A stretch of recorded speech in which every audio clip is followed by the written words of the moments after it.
देखिए, अब मैं कहूँगी तो ज्यादा हो जाएगा कि उनके डीएनए में यही है। सावरकर जी के पूजने वाले लोग क्या करेंगे?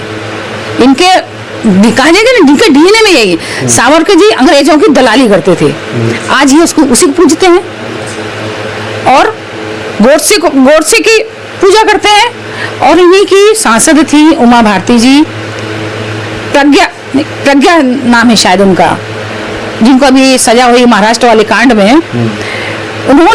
उनकी फोटो वायरल हुई थी, पूरा वीडियो वायरल हुआ था कि गांधी जी की फोटो लगा के वो गोली चला रही हैं। इस पे इनने क्या कार्रवाई की थी? तो हम तो ये मानेंगे ना, जनता में ये संदेश गया है कि ये गोडसे के विचारों को मानने वाले लोग हैं, तो ये अच्छे काम कहाँ करेंगे? नहीं हिंदू मुस्लिम ही नहीं, ये गोडसे की सरकार है। आप देख रहे हैं काशी उजाला न्यूज। हमारे साथ हैं समाजवादी पार्टी के वाराणसी के महिला जिलाध्यक्ष श्रीमती शशि यादव जी। बहुत बहुत स्वागत है हमारे चैनल में आपका। धन्यवाद भैया। आज आपका 2 साल जिलाध्यक्ष का पूरा होने वाला है। इस खुशी में समाजवादी पार्टी के आप नेता भी हैं और अपने लोगों को क्या संदेश देना चाहेंगी? पहली बार अपने सभी साथियों को, जो महिला बहनें हैं, साथ में जो संगठन है, जितना भी प्रकोष्ठ के अध्यक्ष हैं, उससे जुड़े हुए कार्यकर्ता हैं, पदाधिकारी हैं, बनारस में रहने वाले राष्ट्रीय संगठन से जुड़े हुए, प्रदेश संगठन से जुड़े हुए, जिला के, महानगर के सभी को मैं बहुत बहुत धन्यवाद दूंगी कि उन सबके सहयोग से मैं आज 2 साल मेरा जिलाध्यक्ष का पूरा हुआ। उनके सहयोग से मैं पार्टी के लिए जिम्मेदारी से पूरे काम करने की कोशिश कर रही हूँ। 2027 का चुनाव आने वाला है। बीजेपी हमेशा कहती है हिंदू मुसलमान करने वाली पार्टी है और समाजवादी पार्टी पीडीए को लेकर के चल रही है। क्या लगता है कि 2027 का चुनाव समाजवादी पार्टी के लिए महंगा साबित होगा?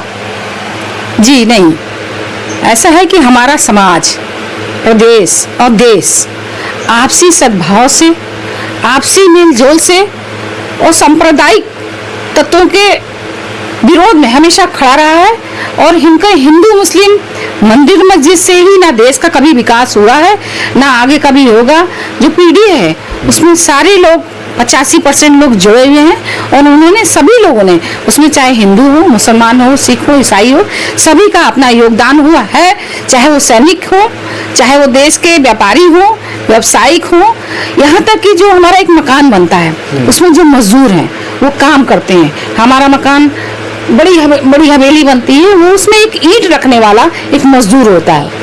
बिना उसके सहयोग से हम एक हवेली नहीं बना सकते, एक मकान नहीं बना सकते। तो इसमें सबका सहयोग होता है। जब एक मकान में हम सबका सहयोग लेते हैं तो इस देश को चलाने के लिए हम सभी का सहयोग चाहिए और उसमें है भी। कि जो बीजेपी सरकार है न रोजगार दे रही है, महंगाई चरम सीमा पे जा रही है और आए दिन लड़कियों का बलात्कार और हत्याएं ये आम हो गई हैं। क्या इससे समाज आगे बढ़ सकता है या उससे नीचे गिरता जाएगा? क्या कहेंगी? देखिए, रोजगार नहीं होगा तो हमारी गरीबी तो आनी ही आनी है। आज युवा पढ़ लिख कर बेरोजगार घूम रहे हैं, उनके पास काम नहीं है, व्यवसाय नहीं है। व्यवसाय का जीएसटी उन्होंने लगा के इतना कठिन कर दिया है कि छोटा सा भी व्यवसाय अगर कोई खोलता है तो उसको जीएसटी भरना है। दुनिया के कानून उन्होंने लगा दिए, उसके आधार पे वो नहीं कर पा रहे। और नौकरी तो आगे हमने देना तो दूर, बहुत सारी नौकरियां खत्म कर दी हैं। अभी हाल ही में शायद कोई एक निर्णय आया, शिक्षकों की भर्ती जो हुई थी उसको भी उन्होंने खत्म कर दिया है, उसको निरस्त कर दिया है। तो बेरोजगार तो निराश है। तो हिंदू मुस्लिम से देखिए किसी का पेट नहीं भरने वाला, चाहे वो हिंदू हो चाहे मुसलमान हो। और महंगाई के लिए मैं कहूंगी कि हिंदू मुस्लिम ये कहते तो हैं, पेट्रोल क्या हिंदू को सस्ता मिलता है? मुस्लिम को 100 रुपए मिलता है तो हिंदू को भी 100 रुपए मिलता है। रोजगार क्या ये हिंदू को दे रहे हैं, मुसलमान को नहीं दे रहे? ये तो इनकी बातें हैं, जुमले देना इनका काम है। अमित शाह जी ने कहीं अपने बयान में कहा भी है कि अरे ये तो जुमलेबाजी है। 15 लाख तक पे उन्होंने यही कहा था और उसी जुमलेबाजी के आधार पर अभी तक ये सरकार चला रहे हैं। जब चुनाव आता है तो यही बीजेपी हिंदू मुस्लिम करती है और जब चुनाव खत्म हो जाता है तो जहर उगलते हैं। ऐसा क्यों? देखिए, अब मैं कहूंगी तो ज्यादा हो जाएगा कि उनके डीएनए में यही है। सावरकर जी के पूजने वाले लोग क्या करेंगे? इनके कहा जाएगा ना, इनके डीएनए में यही है। सावरकर जी अंग्रेजों की दलाली करते थे, आज ये उसको उसी को पूजते हैं, और गोडसे की पूजा करते हैं। और इन्हीं की सांसद थी उमा भारती जी, प्रज्ञा नाम है शायद उनका, जिनको अभी सजा हुई महाराष्ट्र वाले कांड में। उन्होंने, उनकी फोटो वायरल हुई थी, पूरा वीडियो वायरल हुआ था कि गांधी जी की फोटो लगा के वो गोली चला रही हैं। इस पर इनने क्या कार्रवाई की थी? तो हम तो ये मानेंगे ना, जनता में ये संदेश गया है कि ये गोडसे के विचारों को मानने वाले लोग हैं, तो ये अच्छे काम कहाँ करेंगे? नहीं हिंदू मुस्लिम ही नहीं, ये गोडसे की सरकार है, इसलिए गोडसे को मानने वाले लोगों की सरकार है। तो इन्हें अच्छे काम पसंद ही नहीं, कोई अच्छा करता भी है तो ये उठा के बंद करते हैं। अभी बनारस में किसी महिला, किसी बेटी के साथ जो बिहार की थी, कहीं कोचिंग पढ़ती थी बीचू के पास, वहां पे उसकी हत्या कर दी गई, उसके साथ रेप किया गया, और उसकी आवाज उठाने के वाले के ऊपर उन्होंने केस कर दिया। अब ये इससे बड़ा उदाहरण और कुछ नहीं हो सकता कि गलत काम के ऊपर अगर कोई आवाज भी उठाएगा तो उसका उठा के वो जेल में बंद कर देंगे। तो इनकी विचारधारा बिल्कुल सामने आती है। और सैनिक सोनिया कुरैशी जी को, सोफिया कुरैशी जी को इन्होंने क्या कहा? इनका अपना विधायक कह रहा है, कोई आम पदाधिकारी कह रहा हो, कोई छोटा मोटा कोई आम जनता में कोई अगर कह रहा हो तो ठीक है, लेकिन ये विधायक उनके कह रहे हैं, उस पर आज तक उन्होंने क्या कार्रवाई की? कुछ नहीं। तो इनकी विचारधारा इन्हीं बातों से सामने आती है कि ये गलत बोलने वाले को, गलत काम करने वाले को संरक्षण देते हैं। योगी सरकार की जो बातें आती हैं कि बुलडोजर बाबा हैं, अगर कहीं अन्याय हो रहा है तो उनके ऊपर बुलडोजर चलाया जाता है। जहाँ भी देखा जाए, जैसे आपके फायर राजभर के जो हत्या हुई, वहाँ पर बुलडोजर क्यों नहीं चला? जी बिल्कुल। आजमगढ़ में जो हत्या हुई, उनके यहाँ बुलडोजर क्यों नहीं चला? ऐसे तमाम मुद्दे इस समय उठ रहे हैं। आखिर के ये बीजेपी वाले चाहते क्या हैं? तो इनका संदेश ही साफ साफ जनता को दे रहे हैं कि जो न्याय की मांग करेगा उसे हम जेल में डालेंगे, जो अन्याय करेगा उसे हम अपने संरक्षण देंगे। बीएचयू में जो महिला थी, लड़की जिसका रेप हुआ था, उसके लिए लोगों ने आवाज उठाई थी। तो जो लड़के वहां बैठे थे पढ़ने वाले, उन्होंने ही आवाज उठाई थी और धरने पे बैठे थे, उन्हीं पे एफआईआर कर दी थी। यानी जो न्याय के लिए खड़ा। 2027 में अगर इस तरह की घटना होगी तो आप क्या करेंगी? नहीं बिल्कुल, हमारी सरकार थी 2012 से लेके 17 के बीच में जो सरकार थी, कहीं कुछ गलत होता था, हमेशा चाहे मीडिया वाले हो चाहे कोई भी हो, हमारे नेताजी का नाम तुरंत उससे जोड़ा जाता था कि इनकी सरकार में ये हो रहा है, और वो उसका संज्ञान भी लेते थे और उस पर न्याय देने की पूरी कोशिश करते थे, और उन्होंने किया भी है। जनता के काम करने के साथ साथ उन्होंने कोई समाज पे बिल्कुल नहीं, संप्रदाय पे बिल्कुल कोई न्याय नहीं दिया कि हमारे समाज का है तो नहीं कुछ भी गलत करना चाहिए, जैसा कि आज के समय में हो रहा है कि एक ही समाज के लोग, बनारस में बहुत सारे ऐसे किस्से हैं कि एक ही समाज के लोगों को ने कई पीढ़ी के समाज के लोगों के साथ अन्याय किया और उनके ना बुलडोजर चला, ना कोई गिरफ्तारी होती है। अगर गिरफ्तारी किसी वजह से दबाव में आके करते भी हैं तो अगले दिन उनको जमानत मिल जाती है।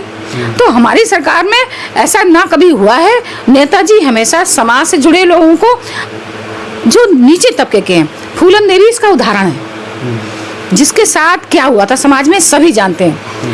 उस महिला को उन्होंने संसद में पहुंचाया था, यानी भारत की सबसे बड़ा सदन है, वहां तक पहुंचाया था। निषाद समाज की महिला थी और जो पीड़ित थी कहीं, उसको वहां पहुंचाया। तो हमारी सरकार ने, हमारी पार्टी ने हमेशा पीढ़ी के लोगों को, समाज के वो गरीब जो कहीं पीछे रहते हैं, लाइन में सबसे पीछे खड़े होते हैं, उनको आगे लाने का काम करती है, उनको न्याय दिलाने का काम करती है और आगे भी करती रहेगी। हमारे माननीय नेता श्री अखिलेश यादव जी आज भी सरकार में नहीं है, और किसी के साथ अन्याय होता है, कुछ भी होता है तो आर्थिक मदद भी वही देते हैं। और शासन को इस बात से तो शर्म से डूब मरना चाहिए कि हम सरकार में हैं, हम कुछ नहीं दिए, और जो विपक्ष में हैं उनकी मदद भी कर रहा है, उनसे मिलके बात भी कर रहा है और उनकी आर्थिक सहायता भी प्रदान कर रहा है।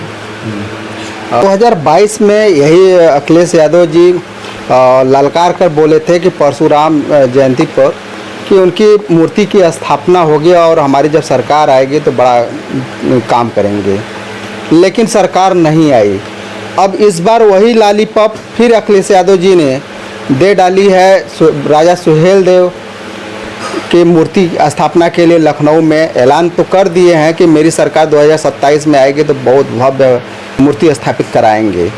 फिर क्या लगता है कि 2027 के लिए ये जो रणनीति तैयार हो रही है कहीं फेलियर साबित न हो, क्या कहना चाहेंगे? जी नहीं, हमारे माननीय अखिलेश यादव जी हर समाज का सम्मान करते हैं और जो पहले के वीर हैं, सम्मानित लोग हैं, ऐतिहासिक लोग हैं, वो किसी भी जाति के हो, धर्म के हो, वो सबका सम्मान करते हैं। अगर किसी के कोई का जीवित रहते भी अगर मूर्ति लग रही है और जो पहले से कहीं मारा जा रहा हो या कोई वीर जिसने समाज के लिए अच्छे काम किए हो, वो किसी भी जाति का, उसका सम्मान होना चाहिए, उनकी मूर्ति लगना चाहिए।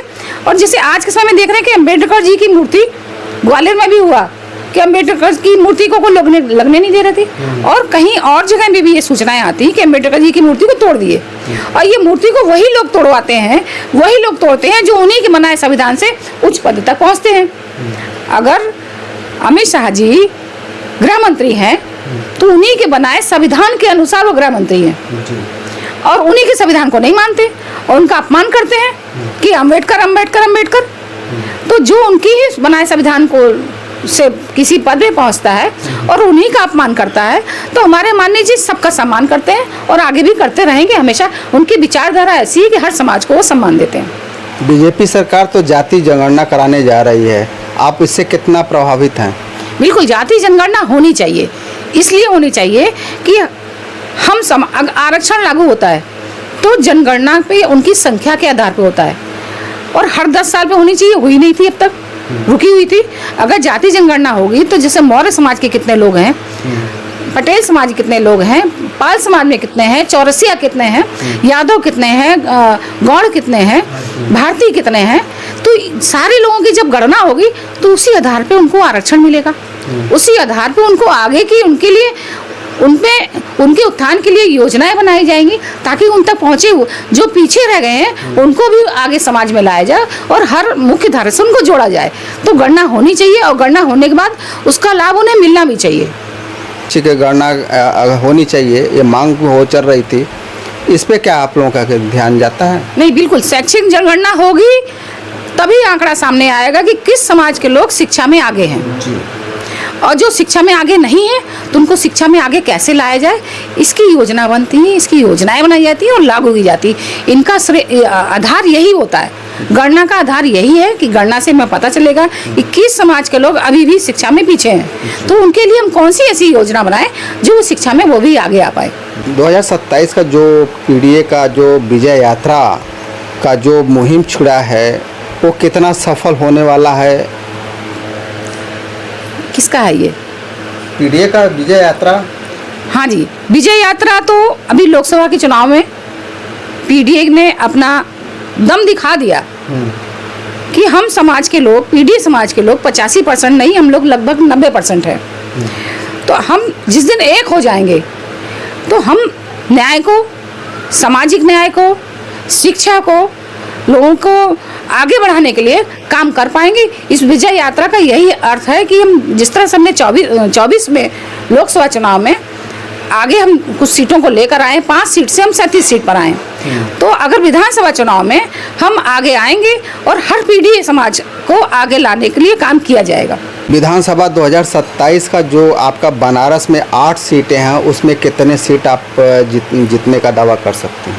बिल्कुल, विधानसभा सीट में तो 22 में भी हम आते हैं, लेकिन क्या हुआ सारे लोग जानते हैं, चाहे वो अधिकारी हो, चाहे बीजेपी के ही क्यों न लोग हों और आम जनता है, सब लोग जानते हैं कि क्या खेला हुआ।